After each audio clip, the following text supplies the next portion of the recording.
बिल्कुल। चलो दोबारा से पुनः इस बात को हम दोबारा से दोहराते हैं और अब ठीक रहेगा। और देखिए, हमारी चर्चा हो रही थी कि पिछली कक्षा में हमने समास के संदर्भ में देखा कि पहले जो परीक्षा हो चुकी है उसमें किस किस प्रकार के प्रश्न आते हैं और उनका परीक्षण और निरीक्षण हमने किया और हमने उनको जवाब भी दिया और देखा किस प्रकार से सरलतम आते हैं। और इसी प्रकार से हमारा ये मार्गदर्शन का काम करेंगे कि किस प्रकार के सवाल परीक्षा में पूछे जाते हैं। आज की कक्षा हम आगामी परीक्षा को ध्यान में रख करके लेकर आए हैं कि अब आगे वाली परीक्षा जो होने जा रही है उस परीक्षा में किस प्रकार के सवाल पूछे जा सकते हैं। तो देखिए, आपके सामने जो है निम्न सामासिक पदों में समास होगा और आपके सामने 1 2 3 4 5 उदाहरण दिए गए हैं। ये पद हैं, सामासिक पद हैं और इनमें पूछा जाएगा आपसे, ऐसे भी पूछ सकते हैं सीधे ही कि समास का नाम बताओ।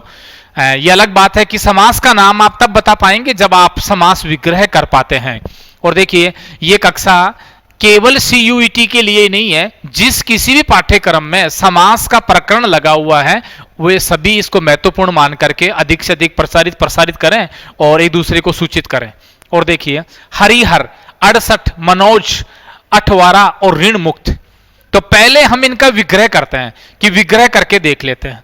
देखो, हरिहर, इसका विग्रह हो जाएगा हरि और हर। देखो, हरि विष्णु को कहते हैं, हर शिव को कहते हैं। हरि और का प्रयोग हुआ, हरि और हर, ये इसका विग्रह हो गया। 68, अब देखिए 8 और 60, ये इसका विग्रह हो गया। मनोज, तो देखो मनोज जो है मन है धन जैसे बनता है, ये संधि में भी हम पढ़ते हैं, विसर्ग संधि में, तो यानी जिसका जन्म मन में हुआ है उसका, ये अलग ही अर्थ निकलेगा। 18, तो इसका हो जाएगा 8वें दिन, 8वें दिन लगने वाला। बाजार वगैरह जो भी है, 8वें दिन लगने वाला। अठवाड़ा का मतलब ये नहीं होता 8 दिन, नहीं, 8वें दिन, यानी कि रविवार को नियत कर रखा है सप्ताह में तो हर रविवार को, तो 8वें दिन लगने वाला। ऋण मुक्त, तो देखो ऋण से मुक्त हो जाएगा, से मुक्त, ये हमने विग्रह कर लिया। हालांकि पूछा नहीं गया था आपसे कि विग्रह भी कीजिए, नहीं, लेकिन जैसा कि मैंने कहा आप समास का नाम तभी बता पाएंगे जब आपको विग्रह आता है। और देखिए, हरि और हर, तो और का प्रयोग हुआ है, बिल्कुल द्वंद्व समास है। द्वंद्व समास का नाम हो जाएगा द्वंद्व समास, तो आपका उत्तर हो जाएगा द्वंद्व समास। यानी कि हरि हर शब्द में द्वंद्व समास है। क्यों है? क्योंकि हरि और हर इसका विग्रह होता है। 68, 8 और 60, यह हमेशा याद रखें, छोटी संख्या पहले लेनी है, तो 8 छोटी है, 8 और 60, और 8 और 60 जोड़ने पर 68 हो जाते हैं, तो और का प्रयोग हुआ है, वही आपका हो जाएगा द्वंद्व समास। द्वंद्व समास इसमें। मनोज, जिसका जन्म मन में होता है उसको मनोज कहते हैं, और मनोज का एक विशेष अर्थ निकलता है कामदेव। कामदेव के लिए मनोज का पर्यायवाची प्रयुक्त होता है, तो विशेष और अलग अर्थ निकला, इसलिए इसमें हो जाएगा बहुव्रीहि समास। आप भी साथ साथ सोचते रहें, विचारते रहें, जैसे मैं बता रहा हूं बाद में, तो एक बार आप भी विचार करते रहें क्या आप बता पा रहे हैं नहीं बता पा रहे हैं, तो बहुव्रीहि समास हो जाएगा। 8वें दिन लगने वाला, अब देखो पहला पद संख्यावाची है और पहला पद संख्यावाची हो तो वो कौन सा समास होता है? द्विगु समास, तो इसमें हो जाएगा द्विगु। और अंत में है ऋण मुक्त, ऋण से मुक्त, तो कारक विभक्ति के चिन्हों का प्रयोग हुआ है, कारक विभक्ति, और 8 कारक बताए थे, 6 कारकों का प्रयोग इस समास में होता है, तो तत्पुरुष नाम है उसका, उस समास का नाम है तत्पुरुष। और अगर और भी गहराई से पूछे कि तत्पुरुष में भी 6 भेद होते हैं तो कौन से तत्पुरुष का है, तो देखो से, ये से जो है वो आपको पहचान दिलाएगा, यानी अपादान से अलग होने की स्थिति आ जाए ना, से अलग होना, तो मुक्त हो रहा अलग हो रहा है, तो अपादान तत्पुरुष समास हो जाएगा। अब आप पुनः एक बार इसको देख लीजिए और समझ बनाइए। हरिहर 68, मनोज 18 और ऋण मुक्त, इनका विग्रह इस प्रकार से हो जाएगा, समासों का नाम कर्म से हो जाएगा द्वंद्व समास और बहुब्रीहि समास और ये द्विगु समास और फिर ये तत्पुरुष, और तत्पुरुष में भी पूछें तो अपादान तत्पुरुष, अपादान से अलग होने पर। अब इस प्रकार से आपने ये इनका विग्रह देखा और इनमें समास का नाम देखा।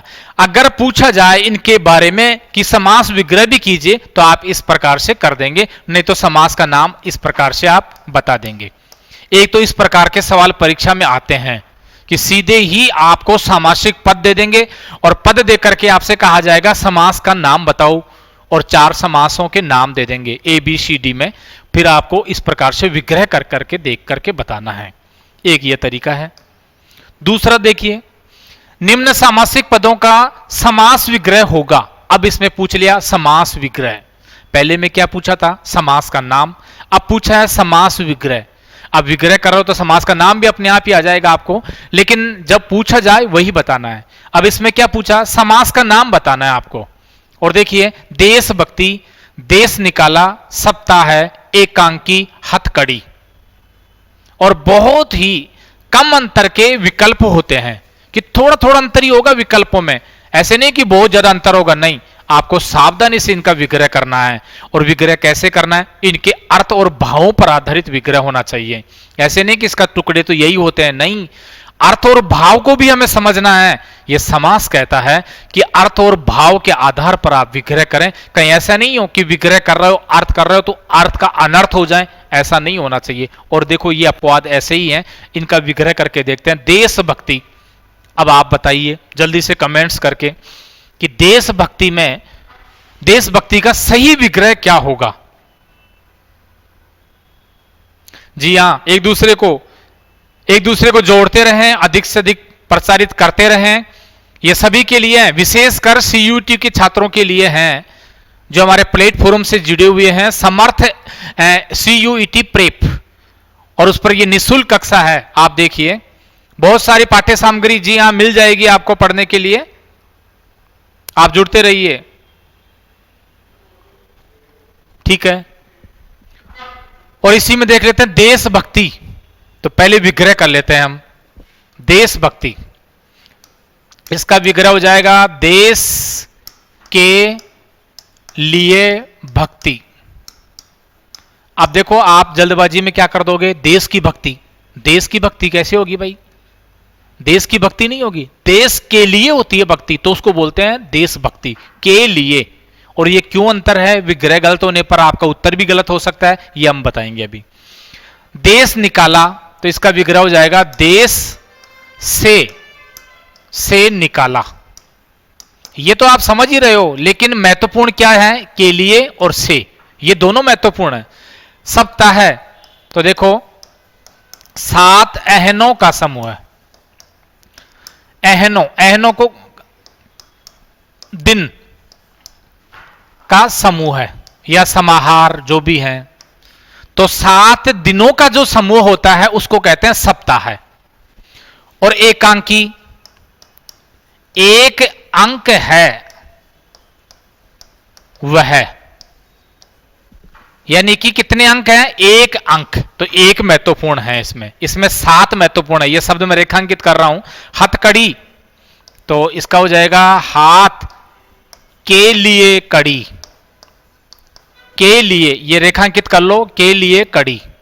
ऐसे नहीं कि हथकड़ी, हथ की कड़ी कह दें या हाथ का कड़ी कह दें, नहीं, हाथ के लिए कड़ी।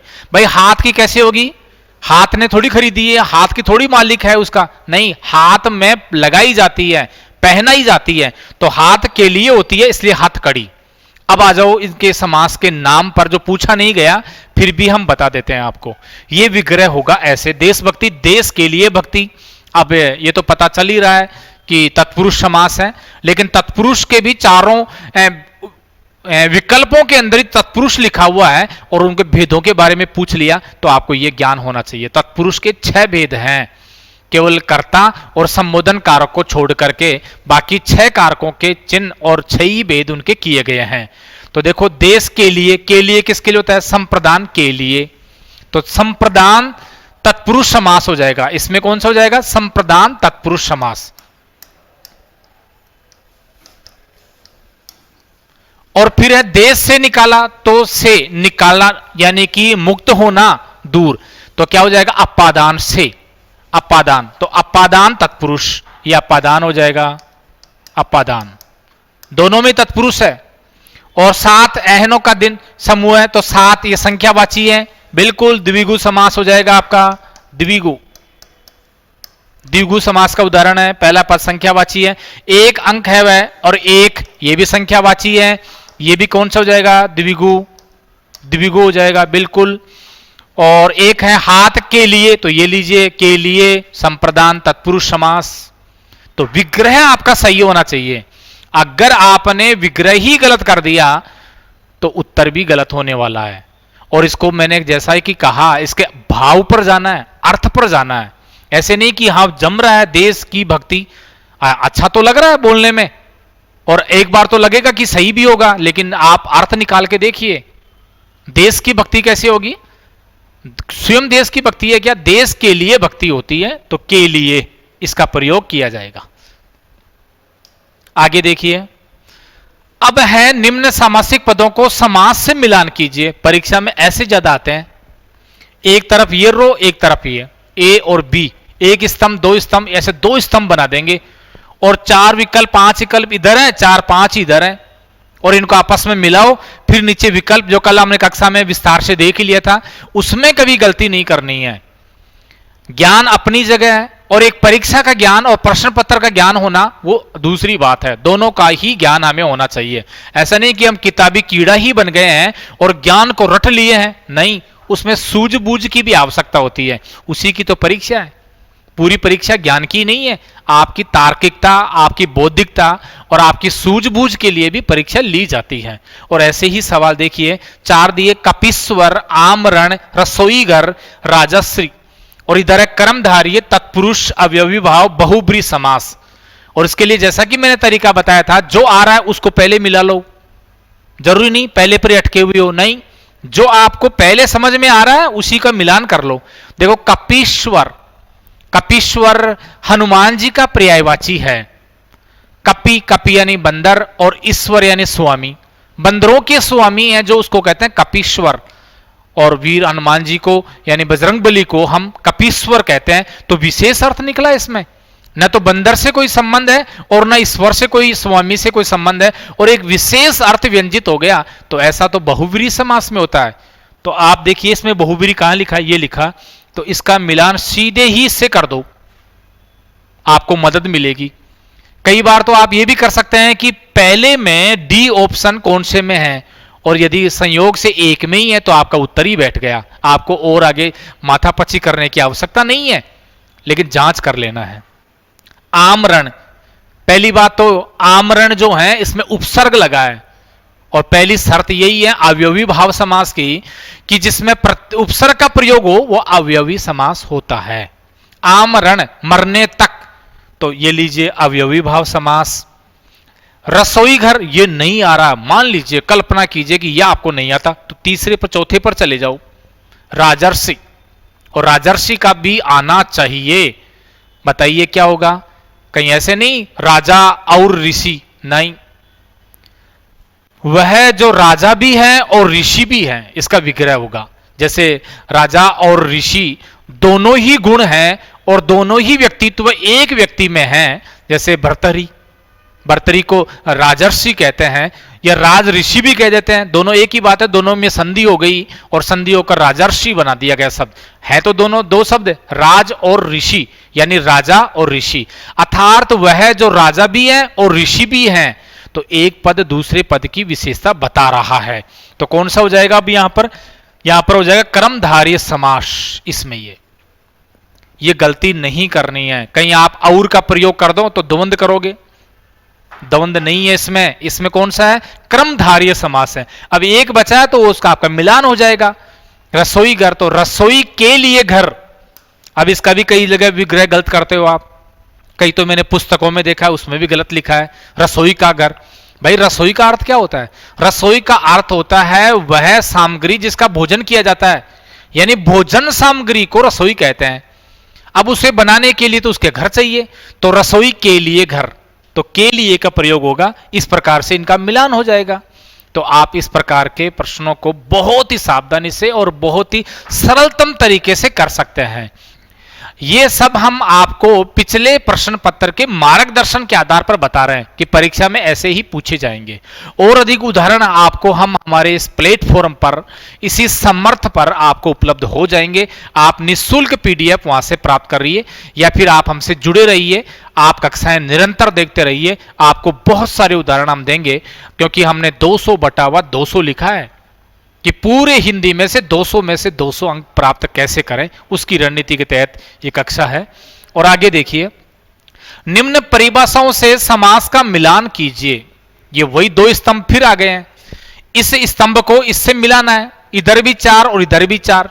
इधर समास की परिभाषा दे रखी है, तो इधर दे रखा है समास का नाम। देखिए, उपमेय उपमान संबंध, प्रथम पद प्रधान, दोनों पद प्रधान, दोनों पद गौण। और जैसा कि मैंने कहा कि जो आपको पहले आ रहा है उसे पहले मिलान कर लो। मान लो कि यह आ रहा है आपको पहले दोनों पद गौण, तो बहुब्रीहि समास में होते हैं कि दोनों ही प्रधान नहीं होते हैं, ये तो बहुब्रीहि में विशेष अर्थ व्यंजित होता है। तो बहुब्रीहि कहां है? इधर, ये रहा। तो इसका मेल तो हो गया इससे। ये तरीका है आपका कि आपको जो आ रहा है उससे पहले करें।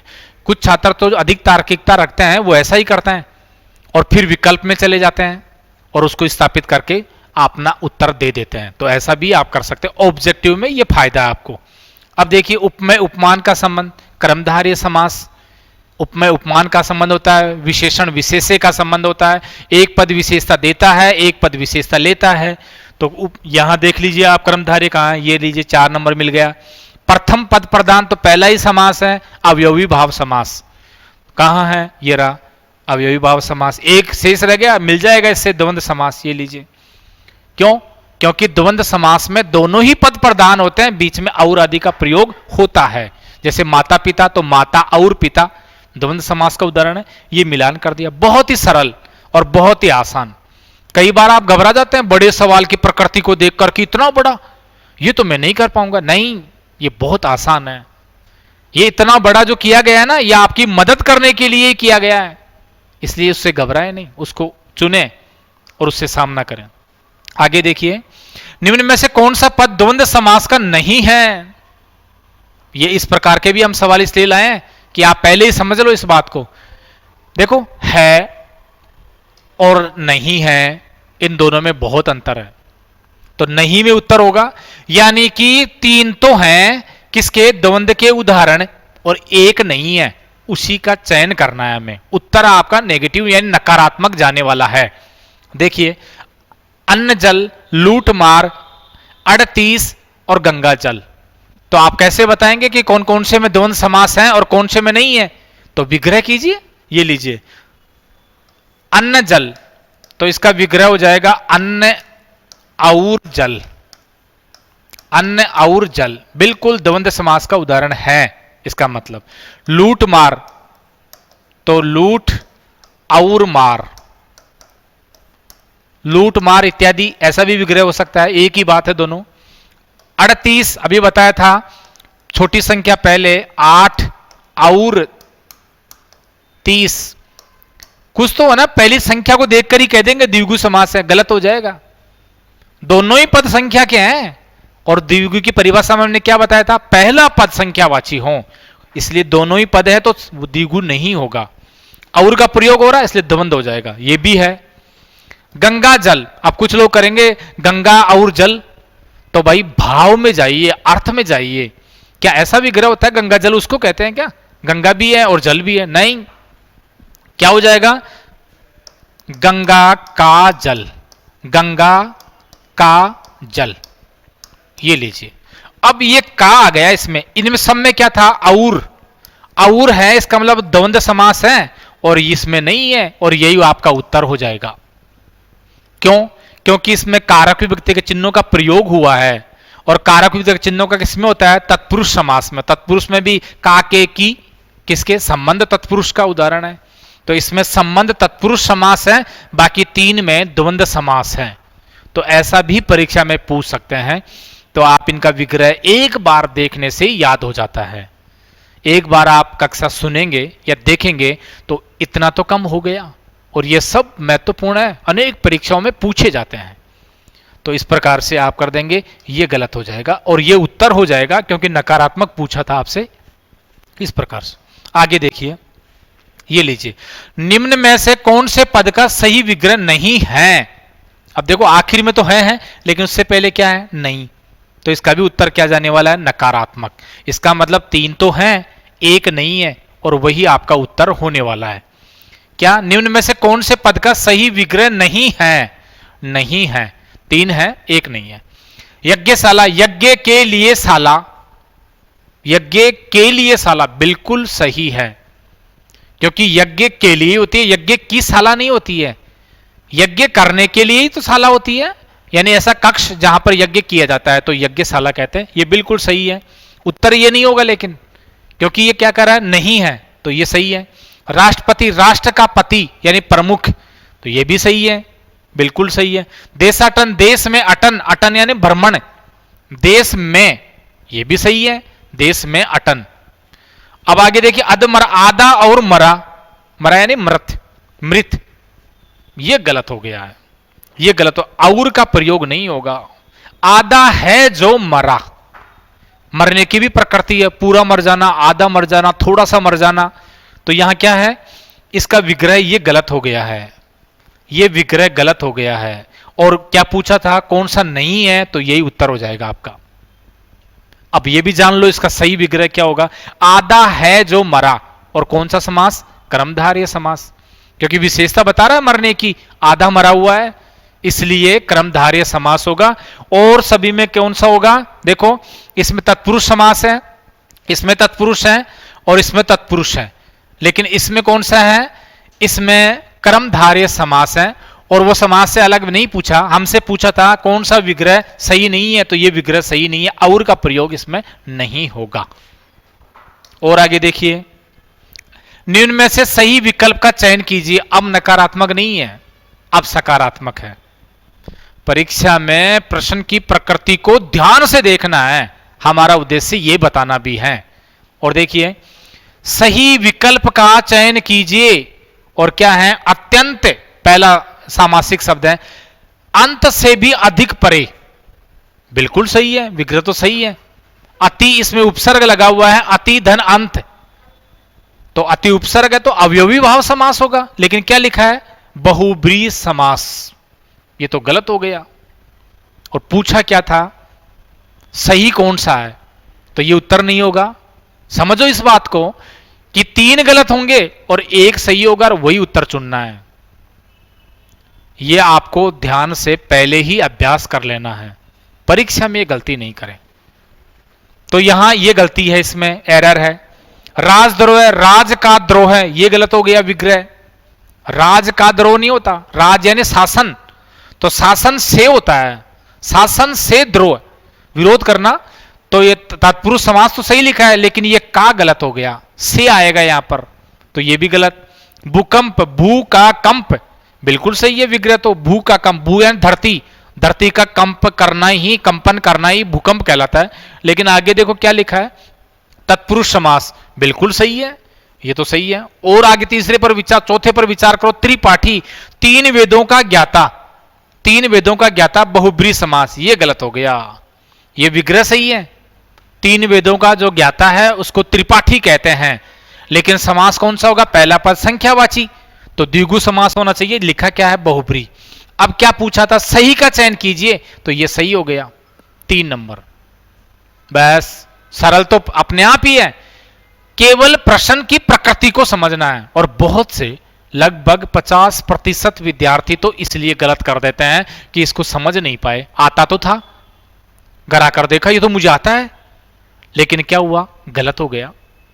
तो आपको प्रश्न की प्रकृति को अच्छी तरह समझना है। क्या पूछा था, सही विकल्प का चयन कीजिए, 3 गलत हैं, ये भी गलत, ये भी गलत, और ये भी गलत, ये भी गलत, और सही कौन सा है, ये, और इसी का चयन करना है। इनमें कहां गलती है, कुछ में समास विग्रह में गलती है, कुछ के आगे समास का नाम लिखा है उसमें गलती है।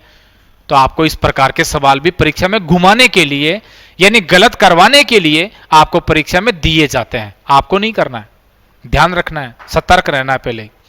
और आगे देखते हैं, ये लीजिए, समाप्त। आज की कक्षा ज्यादा बड़ी नहीं करना चाहते, छोटी कक्षा, कि आप कम कम समय में ही पढ़ें, थोड़ा थोड़ा समय में पढ़ें। तो इस प्रकार से आप पढ़ें तो आप गलतियां नहीं करें। तो इस प्रकार से आज हमने देखा समास के इस प्रकरण में कि किस प्रकार से समास के महत्वपूर्ण उदाहरण जो परीक्षा में आते हैं और उनके बारे में थोड़ा सा विश्लेषण। आगे हम और कक्षा लेकर आएंगे, तो हमसे जुड़े रहिए और देखते रहिए। आप सब्सक्राइबर नहीं है तो सब्सक्राइब कर लीजिए और ऐप को डाउनलोड कर लीजिए। बहुत सारी पाठ्य सामग्री आपको निःशुल्क मिलेगी और कुछ जो है वो बहुत ही रियायत और कम शुल्क में, क्योंकि समय बहुत कम आपके पास रह गया है। तो तैयारी में जुट जाइए, आगे हम फिर आएंगे।